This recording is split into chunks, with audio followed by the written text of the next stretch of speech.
Hello दोस्तों, नमस्कार। आप सभी का सिविल एज में हार्दिक स्वागत करता हूं। आज के इस सेशन में बहुत ही महत्वपूर्ण टॉपिक जो कि हमारे संविधान से संबंधित है, संविधान का संशोधन संशोधन यानी अमेंडमेंट ऑफ द कॉन्स्टिट्यूशन। जो ये डाटा है ये लक्ष्मीकांत बुक से लिया गया है और इसके आपके लिए एक इस तरह का स्लाइड जनरेट किया गया है जिसमें कि आप अपनी चीज़ों को आसानी से समझ पाएं। यानी यूं कहें तो आसान शब्दों में इसको व्यवस्थित कर दिया गया। ठीक है, यदि आप एक बार इस वीडियो को देखते हैं तो समझो आपका सॉल्यूशन इस टॉपिक का खत्म। ओके, तो आइए सबसे पहले एक चीज जान लीजिए आप कि मेरा एप्लीकेशन है सिविल एज ऑफिशियल। ओके, तो ये सिविल एज ऑफिशियल नाम का एप्लीकेशन है। यदि इस पर आप ये टॉपिक पढ़ते हैं, यानी मैं ये टॉपिक पढ़ाता हूं, तो मैं तो आपको एमसीक्यू इसके नेक्स्ट वीडियो में लाऊंगा ही लाऊंगा। लेकिन यदि आप अपनी प्रैक्टिस को देखना चाहते हैं एमसीक्यू, वो भी एकदम फ्री में, ठीक है, एकदम निःशुल्क में, तो आपके लिए यहाँ व्यवस्था की गई है इस एप्लीकेशन पे। इस संविधान संशोधन के महत्वपूर्ण संशोधन के 100 क्वेश्चन हमने डाल के रखे हैं, 100 क्वेश्चन के 2 सेट।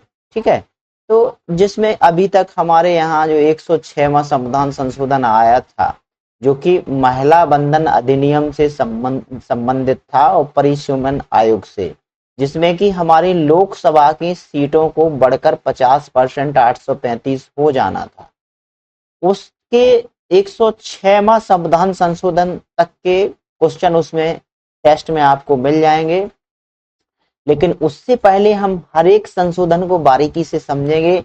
लेकिन सबसे पहले संविधान संशोधन की प्रक्रिया को समझेंगे कि संविधान संशोधन की प्रक्रिया होती क्या है। ठीक है, इसके बाद हम डिटेल से उस टॉपिक को पढ़ पाएंगे।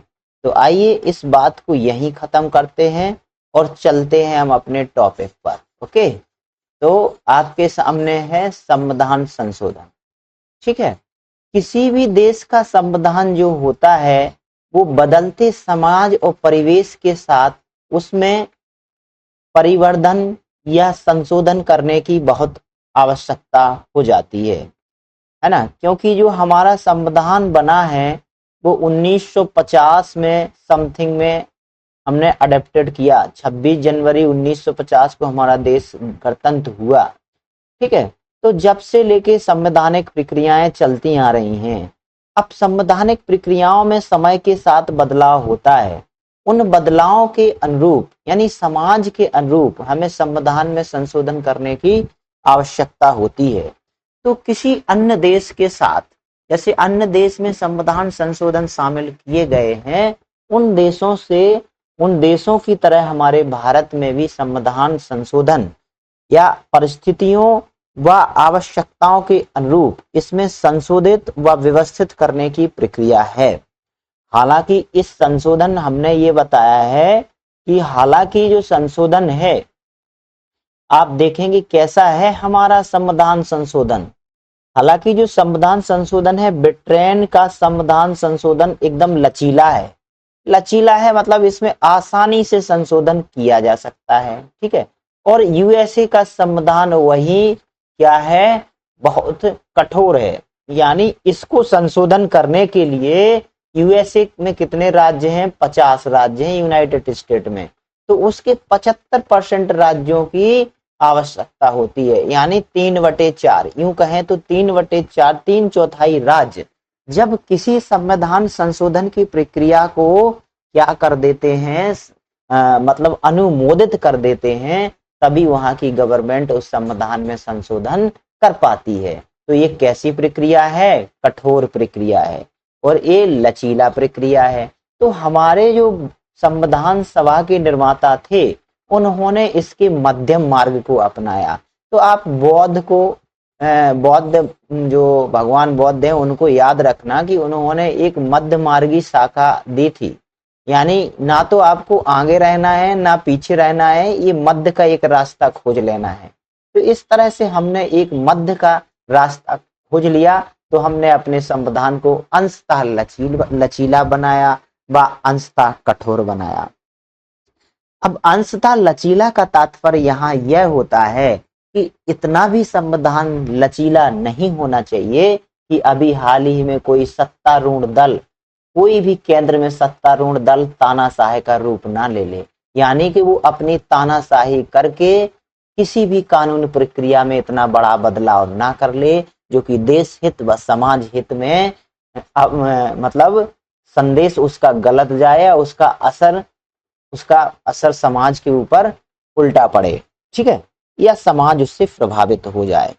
तो हमने इसको इतना लचीला भी नहीं बनाया है और हमने उसको इतना कठोर भी नहीं बनाया है कि हम उसमें संशोधन ना कर सकें समय के साथ, क्योंकि समय के अनुसार या समय के अनुसरण में संविधान में कुछ पैरा ऐसे होते हैं कि उनमें संशोधन करने की आवश्यकता हो जाती है और वो एक समय की मांग होती है। तो इन दोनों के बीच हमने रास्ता निकाल के अपने संविधान को कैसा बना दिया, अंशतः लचीला बना दिया व अंशतः कठोर बना दिया। तो ये आपका क्वेश्चन बहुत पूछा जाता है, आप इसको याद रखना, ठीक है। भारतीय संविधान नम्यता और अनम्यता का अद्वितीय समन्वय है। यह कथन कई बार स्टेट पीसीएस के स्टेटमेंट बेस्ड सवालों में पूछा जाता है, ठीक है, तो इसको याद रखना आप। चलिए नेक्स्ट देखिए। अब संविधान के किस भाग में शामिल किया गया है? तो भाइयों बहनों, ये संविधान के 20 भाग और अनुच्छेद 368 में शामिल किया गया है, ठीक है। संविधान में ये व्यवस्था की गई है 300 भाग 20 और भाग आर्टिकल 368 संविधान ये उपबंध करता है कि ये संसद को अधिकार है। किसको अधिकार है? संसद को। संसद को अधिकार है कि वो संविधान के किसी भाग, है ना, संविधान के किसी भाग, आर्टिकल, अनुच्छेद या पैरा, है ना, पैरा में उसमें संशोधन कर सकती है, ठीक है, और उसका परिवर्तन कर सकती है और उसका परिवर्धन कर सकती है, ठीक है, परिवर्धन कर सकती है। यानी संसद क्या कर सकती है? संविधान में संशोधन कर सकती है, परिवर्तन कर सकती है, परिवर्तन, ओके। तो ये आप देखिए, लेकिन ये संशोधन जो होंगे वो संविधान के मूल ढांचे को प्रभावित नहीं करेंगे। अब मूल ढांचा जो फंडामेंटल स्ट्रक्चर है, इस ढांचे की व्यवस्था को केशवानंद भारती बनाम भारत संघ, केशवानंद ये लिखा है, देखिए, केशवानंद भारती बनाम भारत संघ 1973 में सुप्रीम कोर्ट ने स्पष्ट किया था कि आर्टिकल 368 संसद को संविधान को नष्ट करने का अधिकार नहीं देता है। यह संशोधन की शक्ति पर सबसे बड़ा चेक है, ओके। तो यहाँ ये भी क्वेश्चन आता है कि अब तक की भारत में संविधान संशोधन के उपलक्ष्य में या अब तक भारत की सबसे बड़ी पीठ कौन सी बैठी? तो अब तक जो पीठ लगी संवैधानिक निर्णयों की, यानी संवैधानिक वाद की, तो ये केशवानंद भारती बनाम भारत संघ ही था, जिसमें कि 13 न्यायाधीश शामिल थे, मैक्सिमम 13 न्यायाधीश। अभी सबरीमाला का केस चल रहा है तो उसमें मैक्सिमम कितने न्यायाधीशों को संवैधानिक पीठ में शामिल किया गया? 9 न्यायाधीशों को, ओके। इसके अध्यक्ष कौन थे? उसके चीफ जस्टिस थे सीकरी, है ना, उनका नाम कुछ ऐसा है, HSM सीकरी, HM सीकरी है, इस तरह का नाम है। ये इनके क्या थे? सीकरी से याद रखना, ये इसके संवैधानिक पीठ के अध्यक्ष थे और उस समय हमारे भारत के सर्वोच्च न्यायालय यानी सुप्रीम कोर्ट के चीफ ऑफ जस्टिस थे, ठीक है। तो संवैधानिक स्रोत हमने कहां से लिया है? ये संवैधानिक संशोधन की जो व्यवस्था है हमने अफ्रीका के संविधान से ली है, ठीक है। संसद को ये याद रखना कहां से ली है? अफ्रीका से, क्योंकि ये क्वेश्चन बार बार पूछा जाता है। संविधान के भाग 20 में यानी पार्ट 20 के अंतर्गत आर्टिकल 368 के तहत संसद को यह अधिकार है कि संविधान और इसकी व्यवस्थाओं में ठीक है, संविधान में या इसकी व्यवस्थाओं में संशोधन की शक्ति प्रदान करता है। संसद की शक्ति, संवैधायिक शक्ति का प्रयोग करते समय संवैधायिक यानी विधायी शक्ति जो कि कॉन्स्टिट्यूशनल पावर होता है संसद का, किसी भी उपबंध का, कोई भी उपबंध हो उसका परिवर्धन यानी उसको बढ़ा सकती है, उसमें चेंज कर सकती है, उसका निरसन भी कर सकती है, यानी उसको रिपेल यानी हटा भी सकती है। संसद को इतने अधिकार हैं। लेकिन ये मूल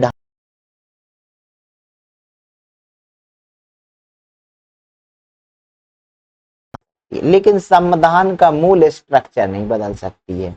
अरे कहने का तात्पर्य है, कोई पेड़ है तो आप पेड़ के पत्तियों, फूलों और मान के चलो फलों को ले सकते हैं, उनका यूज कर सकते हैं। जब वो पेड़ की जड़ ही खा जाएंगे तो फिर पेड़ कहाँ से लगा रहेगा। इस तरह से संविधान की जड़ को कोई संशोधन नहीं कर सकता है, उसी को मूल स्ट्रक्चर कहा जाता है। ठीक है, चलिए नेक्स्ट समझते हैं। नेक्स्ट है चरण 1 विधेयक कहाँ और कौन ला सकता है। ठीक है, अब संशोधन की व्यवस्था ये कहती है कि यदि आपको संविधान में संशोधन करवाना है तो आप संसद के किसी भी सदन में विधेयक को ला सकते हैं। सदन का तात्पर्य है लोकसभा व राज्यसभा से। संसद के 2 सदन होते हैं, लोकसभा व राज्यसभा। इन दोनों सदनों में से इस विधेयक को यानी संविधान का जो संशोधन विधेयक है किसी भी सदन में प्रख्यापित किया जा सकता है ना, या लाया जा सकता है। कहने का तात्पर्य ये है। अब ये किसके द्वारा लाया जाता है, या तो संसद सदस्य के द्वारा लाया जाएगा। संसद सदस्य जब लाता है तो उसको क्या कहते हैं, गैर सरकारी विधेयक कहते हैं। ठीक है, गैर सरकारी विधेयक एक एग्जाम में पूछा जाता है, एकदम याद रखना सटीक से। और दूसरा जो होता है सरकारी विधेयक, वो किसी मंत्री के द्वारा लाया जाता है। किसके द्वारा लाया जाता है, कोई मंत्री, है ना, जो सरकार का मंत्री है वो लाता है तो उसको सरकारी विधेयक कहते हैं। और कोई दूसरा सदस्य लाएगा संसद का तो उसको गैर सरकारी सदस्य कहते हैं। अब संसद सदस्य में ऐसा नहीं है कि वो पक्ष विपक्ष का हो, कोई भी संसद सदस्य हो उसको गैर सरकारी विधेयक कहेंगे। अब इस सदन को प्रख्यापित करने के लिए या सदन में इसको पारित करने के लिए या सदन में लाने के लिए इतना ध्यान रखना कि राष्ट्रपति की कोई पूर्व अनुमति की जरूरत नहीं होती है यहाँ, है ना। ये क्वेश्चन बहुत घुमाने वाला होता है। क्या संविधान संशोधन विधेयक को सदन में प्रख्यापित करने के लिए राष्ट्रपति की अनुमति की आवश्यकता होती है? आपको स्टेटमेंट बेस्ड क्वेश्चन होते हैं, इस तरह का क्वेश्चन पूछा जा सकता है। तो आपका आंसर होना चाहिए नहीं, राष्ट्रपति की कोई अनुमति लेने की जरूरत नहीं। और एक तथ्य और है कि ये राज्यों की विधायिकाओं में यानी राज्य विधानमंडल और विधान परिषद में संविधान संशोधन विधेयक को नहीं लाया जा सकता है। राज्य विधानमंडल को ये अधिकार है कि वो राज्य की जो किसी 6-7 कितने 6 राज्य हैं हमारे यहाँ जिनमें विधान परिषद की व्यवस्था की गई है, बाकी तो सभी राज्यों में विधानमंडल है। ठीक है, तो ये विधान परिषद राज्य को इतना अधिकार है कि ये संसद में संशोधन किसके संबंध में करवा सकते हैं, इस विधान परिषद के उत्सर्जन, निरसन, इसको खत्म करने और बनाने के संबंध में संशोधन ला सकते हैं। राज्य कहाँ ला जा सकते हैं, आपके संसद में। ठीक है, लेकिन ये अब संसद को पावर है कि वो इसको स्वीकार करे, अस्वीकार करे या किसी पे डिसीजन ना ले, ये संसद को पूरा पावर है। ठीक है, उसको इग्नोर कर दे।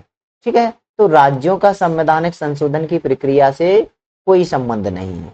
ठीक है, यानी उसमें विधेयक नहीं, संबंध है। मतलब आपको 2-3 प्रकार के संशोधन पढ़ाएंगे तो उसमें समझ में आ जाएगा, लेकिन ये संबंध नहीं है कि संविधान संशोधन राज्यों की विधायिका में लाए। तो राज्य विधानमंडलों में हम संशोधन को शुरू ही नहीं कर सकते हैं। ठीक है, आरंभ संसद के किसी भी सदन में, चाहे लोकसभा हो या राज्यसभा हो। कौन पेश करेगा, मंत्री पेश करेगा तो उसको गैर सरकारी सदस्य करेगा। यदि मंत्री करेगा तो सरकारी सदस्य है, सरकारी विधेयक है। यदि कोई सदस्य करता है तो गैर सरकारी विधेयक है।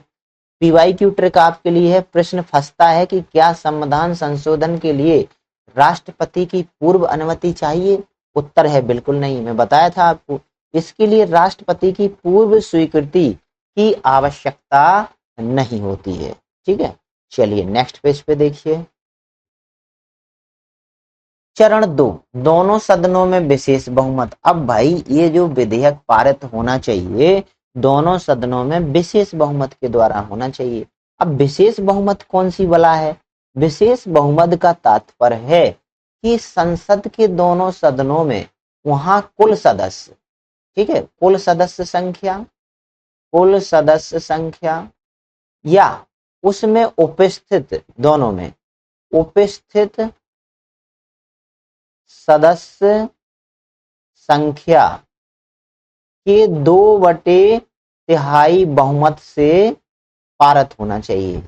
अब इसमें ये नहीं होता है कि 2/3 जो बहुमत है तो ये नहीं मान्य होगा कि इसमें सदन में कौन सा सदस्य उपस्थित है या नहीं है। उसकी उपस्थिति और ना उपस्थिति या अनुपस्थिति से उस पर कोई असर नहीं पड़ेगा, ठीक है, उससे कोई मतलब नहीं है। हमें 2/3 बहुमत चाहिए।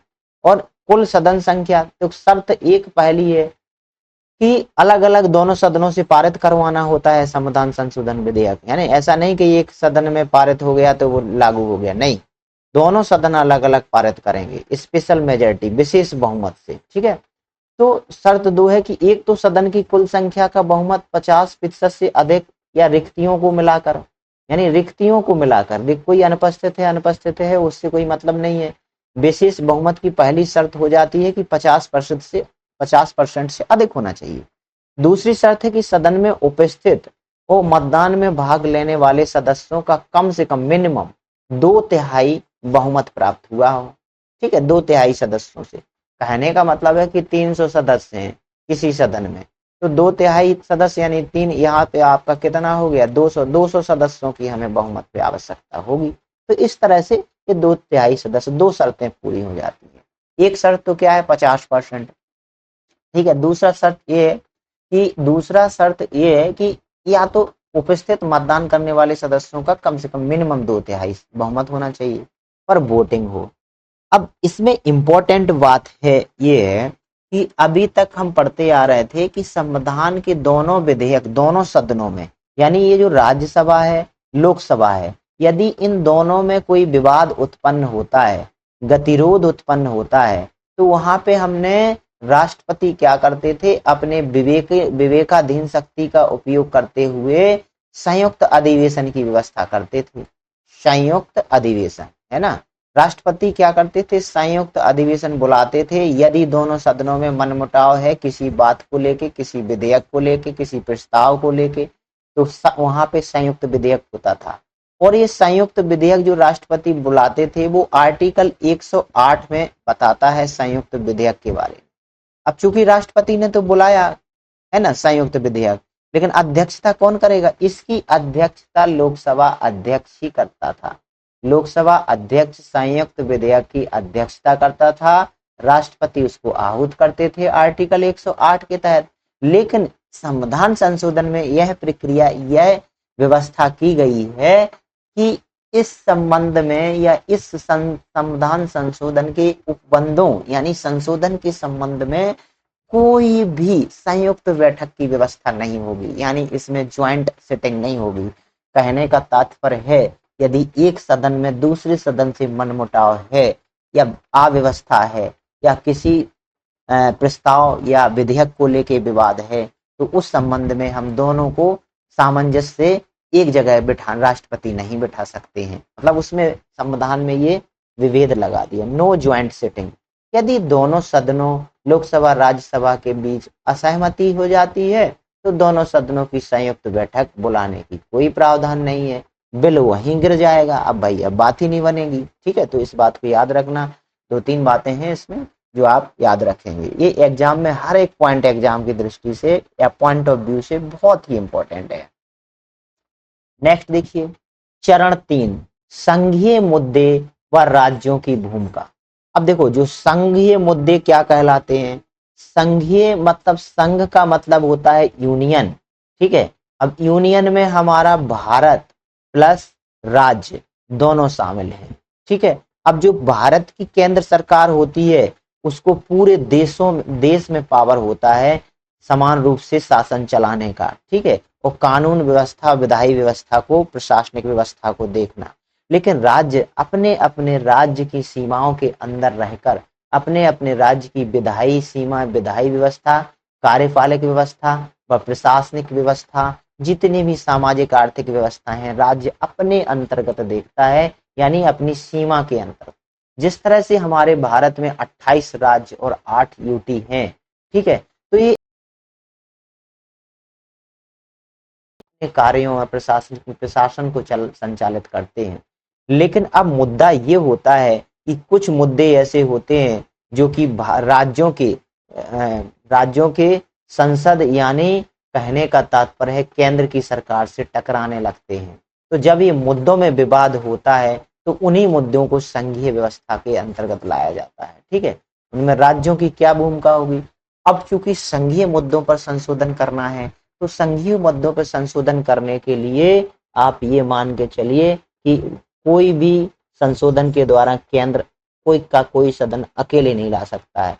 उसमें मिनिमम राज्यों की कितनी आवश्यकता होती है? 50% राज्यों के अनुमति चाहिए रहती है। अब अनुमति राज्य कितने समय में देंगे या नहीं देंगे, इसके संबंध में संविधान मौन है। कहने का तात्पर्य है संविधान में व्यवस्था ही नहीं है। यदि जैसे अभी मान के चलिए 106वां संविधान संशोधन आया जो कि महिला आरक्षण बंधन अधिनियम से था। तो इस अधिनियम में यह था कि महिलाओं को संसद में 33% लोकसभा की सीटों में आरक्षण देना है। तो ये आरक्षण से परिसीमन करना था। तो इस परिसीमन से वर्तमान सीटें जो 552 हैं या 45 हैं, वो बढ़ के कितनी हो जाएंगी आपकी 850 हो जाएंगी, यानी 835 तक सीटें आपकी हो जानी, ठीक है। ओके, तो ये आप देखिए कितनी सीटें हो जानी थी आपकी 850, ठीक है। परिसीमन के बाद 850 सीटें हो जानी थी। तो ये संविधान संशोधन में या चूंकि ये मुद्दा संघीय ढांचे से संबंधित है, तो उसको पारित करने के लिए या लागू करने के लिए हमें संविधान के दोनों सदनों की विशेष बहुमत की आवश्यकता तो होती है, साथ ही साथ आधे राज्यों की संस्तुति भी चाहिए। तो अभी आप देखिए राज्यों ने इसके ऊपर कोई संस्तुति नहीं दी है अपनी। तो इस तरह से ये विधेयक अपने आप गिर गया अभी संसद में, अभी हाल ही की बात है। तो विशेष बहुमत से पास होता है कम से कम आधे राज्य यानी 50%, ठीक है। 50% राज्यों के द्वारा पास होना चाहिए। विधानमंडलों द्वारा सामान्य बहुमत। अब चूंकि यहाँ पे एक और मेजॉरिटी आप याद रखना, ये बहुत बड़ी चीज है। ये जो संघीय मुद्दों से संबंधित है, संसद के दोनों सदनों में कौन सा बहुमत मांगता है? विशेष बहुमत, ठीक है, विशेष बहुमत। लेकिन जो विधानमंडल है वो विधानमंडल सामान्य बहुमत मांगता है। विधानमंडल के जो 50% राज्य पास करेंगे उस विधेयक को, तो कौन सा बहुमत का उपयोग करेंगे? सामान्य बहुमत का। ये टॉपिक बहुत इंपॉर्टेंट है, सामान्य बहुमत और विशेष बहुमत में अंतर रखना। विधानमंडल यानी सामान्य बहुमत, संसद यानी विशेष बहुमत। ओके, औपचारिकता। जैसे ही आधे राज्य पास करते हैं प्रक्रिया पूरी हो जाती है और बचे हुए राज्यों से फर्क नहीं पड़ता, ठीक है। आधे राज्यों की जरूरत है, उनमें से कुछ राज्य या कुछ से अधिक राज्य ने यदि इस पे बहुमत नहीं दिया है या अपना मत नहीं दिया है तो उस पर कोई फर्क नहीं पड़ता, विधेयक पर वो पारित मान लिया जाता है। राज्यों को स्वीकृति देने के लिए संविधान में कोई समय सीमा यानी लिमिट नहीं है, निर्धारित नहीं की गई है, ठीक है। कोई भी लिमिट नहीं है, तो इसको आप याद रखना, कोई लिमिट नहीं है, यानी वो राज्य दे भी सकते हैं, नहीं भी दे सकते हैं, अपने पास अटका सकते हैं, इस तरह की व्यवस्था है। नेक्स्ट देखिए, अब नेक्स्ट स्लाइड पे है आपका अंतिम चरण। अब चूंकि अंतिम चरण ये होता है कि अब राष्ट्रपति के पास जाएगा, मतलब सबके दोनों सदनों से पास हो गया तो राष्ट्रपति की सहमति के लिए जाएगा। तो संसद क्या कर सकती है? प्रस्तुति। संसद आवश्यक हो तो राज्यों से पारित होने के बाद विधेयक को कहाँ भेज दिया जाता है? राष्ट्रपति की सहमति के लिए। ओके, अब राष्ट्रपति बाध्य हो गए सहमति देने के लिए। इस पर संशोधन प्रक्रिया में 24वें संविधान संशोधन 1971 के द्वारा निर्धारित किया गया था कि राष्ट्रपति जो है, याद रखना कौन से, 24वें संविधान संशोधन 1971 के द्वारा यह निर्धारित कर दिया गया था कि राष्ट्रपति किसी विधेयक पर, संशोधन विधेयक पर सहमति देने होगी, यानी देने के लिए बाध्य होंगे। क्या नहीं कर सकता? वो ना तो विधेयक को अपने पास रख सकते हैं, ना संसद के पास पुनर्विचार के लिए लौटा सकते हैं। ठीक है, तो इनको कोई वीटो पावर नहीं, नो वीटो, इस केस में वीटो पावर नहीं है। ओके, यानी राष्ट्रपति को इस केस में कोई पावर नहीं। देखो इन्होंने बेचारा, राष्ट्रपति ने सील लगा दी, सीधा राष्ट्रपति की सहमति, प्रेसिडेंट असेंट। ओके, परिणाम द रिजल्ट, हस्ताक्षर के बाद विधेयक बन जाता है। फिर संविधान संशोधन एक्ट कहलाता है, उसी को हम कहते हैं कि संविधान संशोधन अधिनियम बन गया। तो इस तरह से आपका संविधान संशोधन अधिनियम होता है, उसको संविधान में अधिनियम की तरह समाहित कर लिया जाता है। ओके, तो ये तो हो गई है आपकी बात संविधान संशोधन प्रक्रिया की।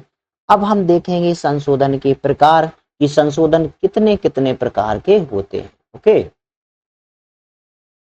तो संपूर्ण संशोधन की प्रक्रिया का सारांश ये शॉर्ट में है, क्विक रिकैप है, आप फ्लो चार्ट से समझ सकते हैं। टीचर्स नोट, बच्चों मेंस एग्जाम में आंसर राइटिंग के लिए यह फ्लो चार्ट सीधा दिमाग में छाप लो। ठीक है, देखिए स्टेप 1 इनिशिएशन, मतलब शुरू हो गया।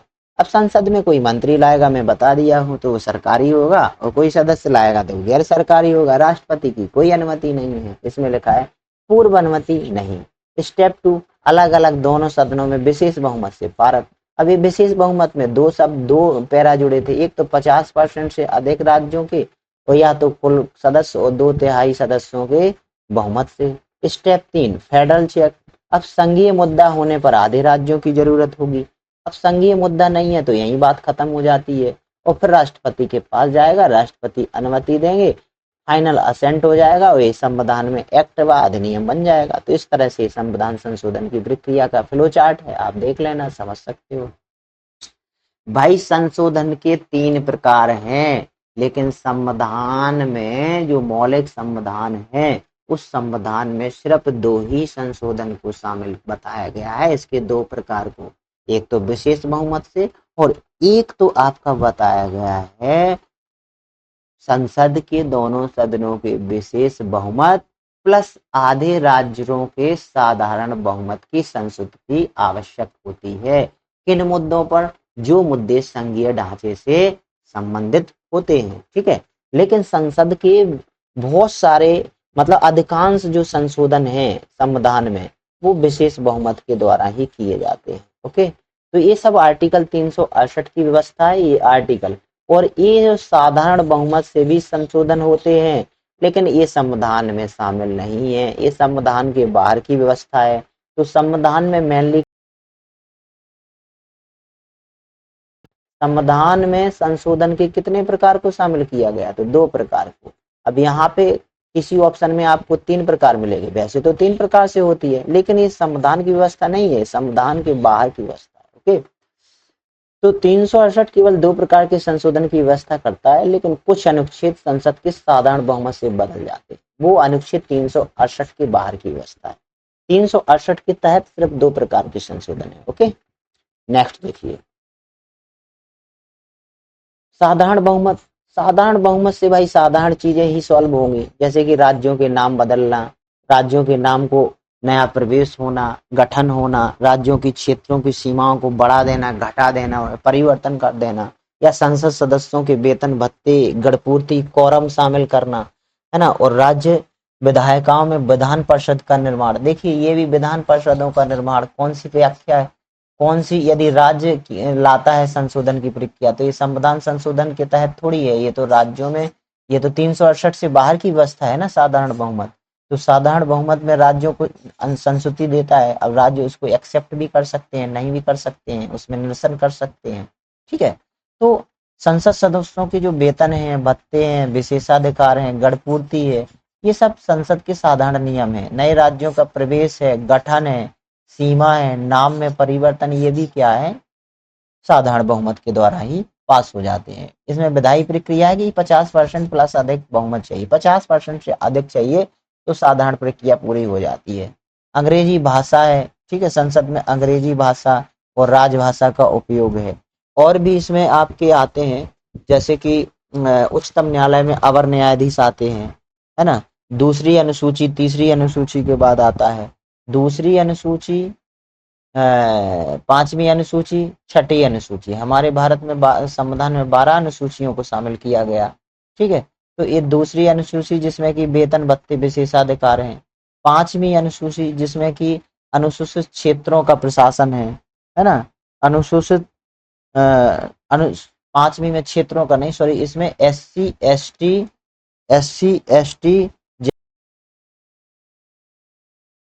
जनजातियों के क्षेत्रों का प्रशासन, क्षेत्रों उनके जनजातियों के क्षेत्रों का प्रशासन छठवीं अनुसूची। तो ये भी साधारण बहुमत से हो ही जाता है। ठीक है, न्यायाधीशों के वेतन हो गए हैं, और उच्चतम न्यायालय के न्याय क्षेत्र में वृद्धि भी साधारण बहुमत के द्वारा ही होती है। निर्वाचन क्षेत्रों का पुनर्निर्धारण, निर्वाचन क्षेत्रों का पुनर्निर्धारण यानी परिसीमन, ठीक है, ये भी साधारण संशोधन से हो जाता है। और केंद्र शासित प्रदेश यानी यूटी का शासन, ओके, इनमें सब में साधारण विधेयक लगता है। ओके, चलिए नेक्स्ट देखिए, साधारण बहुमत भाग 2। ओके, याद रखें कि पांचवी छठवीं अनुसूची में साधारण बहुमत से बदलाव होता है, लेकिन सातवीं, जो चूंकि सातवीं अनुसूची संविधान की विधायी शक्तियों का विभाजन के बारे में बताता है, तो विधायी शक्तियां का विभाजन है वो संघीय ढांचे के अंतर्गत आता है। संघीय ढांचे में हमने पढ़ा है कि इनमें तो आधे राज्यों की अनुमति चाहिए, विशेष बहुमत राज्यों की सहमति भी आवश्यक है सातवीं अनुसूची में संशोधन करने में। तो साधारण बहुमत में उच्चतम न्यायालय में अवर न्यायाधीश संख्या को बढ़ाना, न्याय क्षेत्र का विस्तार करना। ठीक है, नागरिकता की प्राप्ति समाप्ति, ठीक है, संसद राज्य विधानमंडल निर्वाचन परिसीमन, ये सब देखिए साधारण विधेयक से हैं। केंद्र शासित प्रदेशों का शासन, अनुसूचियां, जैसे दूसरी अनुसूची में वेतन भत्ते हैं, पांचवी अनुसूची में अनुसूचित क्षेत्रों का प्रशासन है, और छठी अनुसूची में जनजातीय क्षेत्रों का प्रशासन है। ओके, तो इस तरह से ये एसटी के लिए है, ये एससी एसटी के लिए है। ठीक है, याद रखना। तो इस तरह से इतने भागों में हम साधारण विधेयक से क्या कर सकते हैं, संशोधन कर सकते हैं। नेक्स्ट देखिए, विशेष बहुमत के द्वारा संशोधन। संविधान के मैंने बताया था कि संविधान के अधिकांश उपबंधों में, यानी ज्यादातर मैक्सिमम संविधान के उपबंधों में संशोधन इसी प्रक्रिया के द्वारा किया जाता है। कौन सी प्रक्रिया के द्वारा? विशेष बहुमत प्रक्रिया के द्वारा। ठीक है, देखो मैक्सिमम, ज्यादातर उपबंधों में संशोधन इसी प्रोसेस के द्वारा किया जाता है। इसमें तो 50% प्लस अधिक चाहिए, दो टाइप का बहुमत चाहिए, या तो 50% अधिक हो, या तो उपस्थित और मतदान करने वालों का 2/3 सदस्य हो। ठीक है, मतदानों से पारित हो। तो मूल अधिकार, जैसे कि देखो अभी फंडामेंटल राइट है, उनमें संशोधन करना है तो ये विशेष बहुमत से होगा। राज्य के नीति निर्देशक तत्व जो भाग 4 में है, हम कल ही तो पढ़े थे, सरकार के कर्तव्य, वो नागरिकों के अधिकारों की रक्षा करते हैं, भाग 3 में है। वे सभी उपबंध जो ना तो प्रथम श्रेणी में आते हैं और ना ही तृतीय श्रेणी में आते हैं, अन्य सभी उपबंधों को शामिल किया जाता है। प्रथम श्रेणी यानी इसमें, न तृतीय। अधिकारों को बढ़ाना व कर्तव्यों में बदलाव करना, संसद को यह कठिन रास्ता अपनाना पड़ता है ताकि कोई भी सरकार आसानी से अधिकारों से खिलवाड़ ना कर सके। ठीक है, ये मूल अधिकारों के बारे में बताया जाए। नेक्स्ट देखिए, विशेष बहुमत राज्यों की स्वीकृति, यानी विशेष बहुमत, अब जो संघीय ढांचे हैं या उससे संबंधित जो भी रूल्स हैं, और सुरक्षित संघीय ढांचे को सुरक्षित करने के लिए सबसे कठोर प्रक्रिया यही है। संसद और आधे राज्यों की जरूरत होती है 50%। ठीक है, राष्ट्रपति के निर्वाचन में, ठीक है, ये आर्टिकल 53 में है राष्ट्रपति का निर्वाचन। उच्चतम न्यायालय की व्यवस्था आर्टिकल 124 करता है, और एचसी उच्च न्यायालय की व्यवस्था आर्टिकल 214 करता है। संसद में राज्यों का प्रतिनिधित्व, ठीक है, संसद में राज्यों का प्रतिनिधित्व, ये कौन सी अनुसूची में है? शायद चौथी अनुसूची में, ये याद रखना। ओके, सातवीं अनुसूची, ये तो है संविधान की विधायी शक्तियों का विभाजन, ये संविधान सातवीं अनुसूची में। ठीक है, संविधान की जो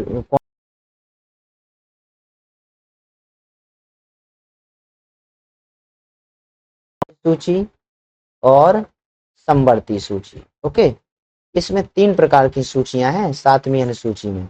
संघ के राज्य के अलग अलग सीमाएं व कर्तव्यों को बताता है। संवर्ती सूची वह सूची है जिसमें कि राज्य सरकार व केंद्र सरकार दोनों कानून बनाती हैं। इसमें राज्य है तो राज्य ही बनाएगा, संघ है तो संघ ही बनाएगा। ठीक है। कुछ उपबंध ऐसे किए गए हैं कि यदि राज्यसभा पारित कर दे कि किसी राज्य सूची का विषय है ना राष्ट्रीय महत्व का है, जैसे कि आर्टिकल 312 में अखिल भारतीय सेवाओं का सृजन, तो संघ उस पर कानून बना सकता है राज्य सूची के विषय में। ओके। अनुच्छेद 368 स्वयं संशोधन करने की शक्ति, मतलब ये सब चीजें, एक तो राष्ट्रपति का निर्वाचन, उच्चतम न्यायालय उच्च न्यायालय की व्यवस्था, संसद में राज्यों का प्रतिनिधित्व, अनुसूची 7 है, केंद्र व राज्य की कार्यकारी शक्तियों में विस्तार या विधायी शक्तियों में विस्तार, ये सब आता है। देखो ये पहिए दो बने हैं, ये लॉक्ड, यदि ये लॉक्ड रहेंगे तभी ये बैलेंस रहेगा, यदि ये लॉक्ड नहीं रहेंगे तो ये संघीय ढांचे का क्या है, कॉल पास हो जाएगा। ठीक है। तो संघीय ढांचे को बनाने के लिए, यानी ये चक्का छोटा चले तो ये बड़ा भी चले, यानी ये सेंटर हो गया और ये आपके स्टेट हो गए, तो इनमें बैलेंस होना चाहिए। यदि इसका वायलेशन होता है तो क्या हो जाएगा, संघीय ढांचे नष्ट हो जाएंगे। तो ये दूसरे प्रकार का हो गया। तीसरे प्रकार का हो गया, अब संविधान प्रक्रिया की आलोचना क्या है। आलोचना ये होती है, आलोचना की बात करें कि संविधान संशोधन के लिए किसी विशेष निकाय, जैसे कि अमेरिका में कोई विशेष निकाय होता है, कोई सभा होती है, संवैधानिक सभा या संवैधानिक परिषद होती है जो संविधान संशोधन करती है। लेकिन हमारे भारत में कोई परिषद अर्षद नहीं है। हमारे भारत में संसद को वो विधायी अधिकार हैं या संवैधानिक के अधिकार हैं कि वो किसी भी भाग में संशोधन कर सकती है, यानी अलग से कोई परिषद हमने नहीं बनाई है। जबकि अमेरिका में ये अलग से परिषद है, शक्ति संसद के पास है। राज्यों का की कमजोर स्थिति, राज्य संशोधन प्रस्ताव नहीं ला सकते हैं। ठीक है। अब चूंकि यहाँ पे देखो संशोधन प्रस्ताव राज्यों से ही होता है अमेरिका में। क्यों होता है कि अमेरिका के जब 3/4 राज्य यानी 75% 50 राज्यों में से संस्तुति करते हैं तभी वहां संशोधन होता है। लेकिन यहाँ राज्यों की भूमिका ही नहीं है, सिर्फ विधान परिषद के प्रस्ताव में है। राज्य सिर्फ विधान परिषद से संबंधित संशोधन के बारे में केंद्र में कोई प्रस्ताव ला सकते हैं और केंद्र उसको स्वीकार करेगी, अस्वीकार करेगी या उसको कोई अपना निर्णय नहीं दे सकती है। ठीक है। ये सब बताता है। सहमति का स्तर और समय, अमेरिका 3/4 राज्यों की सहमति, जबकि भारत में 1/2 राज्यों की के लिए कोई टाइम लिमिट भी नहीं है। राज्यों के लिए, अब राज्यों से आपने सहमति मांगी तो राज्यों के लिए कोई डेडलाइन नहीं है कि राज्य 1 महीने में 2 महीने में अपनी सहमति देंगे या नहीं देंगे। मतलब राज्य दे भी सकते हैं, नहीं भी दे सकते हैं, समय ले सकते हैं, समय पे कब पता नहीं कब देंगे। और दूसरी आलोचना ये होती है कि संयुक्त बैठक नहीं है। हमने पढ़ा था कि 108 आर्टिकल के तहत इसमें क्या होता है, कोई जब गतिरोध पैदा होता है संसद में और राज्य लोकसभा में, विधानसभा में, लोकसभा और राज्यसभा में किसी प्रस्ताव को लेके या विधेयक संशोधन को लेके, तो इसमें कोई संयुक्त बैठक का प्रावधान नहीं है। न्यायपालिका के लिए अवसर, अब चूंकि संयुक्त बैठक नहीं है तो इसकी व्याख्या कौन करेगा, तो न्यायपालिका उसमें अपना हाथ बांट लेता है भाई, न्यायपालिका की यहाँ भूमिका बढ़ जाती है। प्रक्रिया से संबंध व्यवस्था से बहुत अपर्याप्त है, मतलब प्रक्रिया से संबंध व्यवस्था में, इस प्रोसेस से जो व्यवस्था संबंधित है उस बहुत अपर्याप्त है, यानी संयुक्त बैठक की व्यवस्था भी नहीं की गई है। बताओ, राज्यों की भी कोई भूमिका नहीं है तो क्या होगा फिर उसमें, न्यायपालिका तो अपना हस्तक्षेत्र व्यापक बढ़ाएगी, यानी अवसर मिल जाते हैं न्यायपालिका को। तो इस तरह से ये संविधान संशोधन की आलोचनाओं के बारे में बताया गया है। ओके। संशोधन की प्रक्रिया विधानमंडलीय प्रक्रिया के समान है, केवल विशेष बहुमत बाल मामले के अतिरिक्त संविधान विधेयक को संसद उसी तरह से पारित कर सकता है जैसे साधारण विधेयक। ठीक है, इसको आप याद रखना, यहीं से आपका सब कंसेप्ट। अब कुछ विद्वानों ने निष्कर्ष दिए हैं, विद्वानों ने इस संशोधन के बारे में विचार दिए हैं, उनके कथन है। यहाँ से डायरेक्ट एग्जाम में क्वेश्चन आते हैं कि ये किसका कथन है, ये बताइए ये किसका कथन है, संविधान संशोधन के बारे में किसने कहा था। ऐसे ऐसे क्वेश्चन आपको एग्जाम में देखने को मिल जाते हैं। तो आलोचनाओं के बावजूद यह प्रक्रिया लचीलेपन और जटिलता का बेहतरीन संतुलन है। ठीक है। ओके। ना तो बहुत लचीला है, लचीला इसलिए नहीं बनाया गया है कि कोई सत्तारूढ़ पार्टी आसानी से ना बदले, ना कठोर है कि आवश्यक परिवर्तन रुक जाएं। ठीक है। तो ये नम्य और अनम्य के बीच की व्यवस्था है। तो जवाहरलाल नेहरू ने कहा था कि हम इसे ठोस बनाना चाहते हैं, लेकिन संविधान में कुछ इन्होंने कहा था हम ठोस तो बनाना चाहते हैं लेकिन संविधान में कुछ स्थायी नहीं है और इसमें, ठीक है, संविधान में कुछ इसमें लचीलापन होना चाहिए। ठीक है, इसमें इन्होंने क्या कहा, संविधान में ठोस तो हम बनाना चाहते हैं और स्थायी भी नहीं है संविधान में कुछ, और लचीलापन होना चाहिए। डॉक्टर भीमराव अंबेडकर ने कहा सभा ने स्वयं को दूर रखा है, ऐसा उसने असाधारण नियम व शर्तों को पूरा करने के बाद संशोधन प्रक्रिया को स्वयं दूर रखकर किया है, बल्कि सरल प्रक्रिया बनाई है। मतलब ये दूर रखकर भी किया है और बल्कि सरल प्रक्रिया भी बनाई है संशोधन की, यानी नम बनाई है, लचीली। ओके, एक विद्वान केसी वेयर थे, उन्होंने कहा कि ये लचीलेपन व जटिलता के बीच संतुलन है। ठीक है, और ग्रीनविल ऑस्टिन, इनका कथन है संशोधन प्रक्रिया अपने आप में सिद्ध करती है कि संविधान का सर्वाधिक स्वीकार भाग है। मतलब इन्होंने कहा कि जो संविधान की प्रोसेस है वो अपने आप में एक ऐसा वो रखती है, मतलब वजन रखती है या सिद्ध करती है कि संविधान का सर्वाधिक स्वीकार भाग है। अब केसी वेयर के बारे में बात करते हैं तो इन्होंने एक स्टेटमेंट और कहा था कि संशोधन व्यवस्था में यह विविधता, संशोधन व्यवस्था व्यवस्था में यह विविधता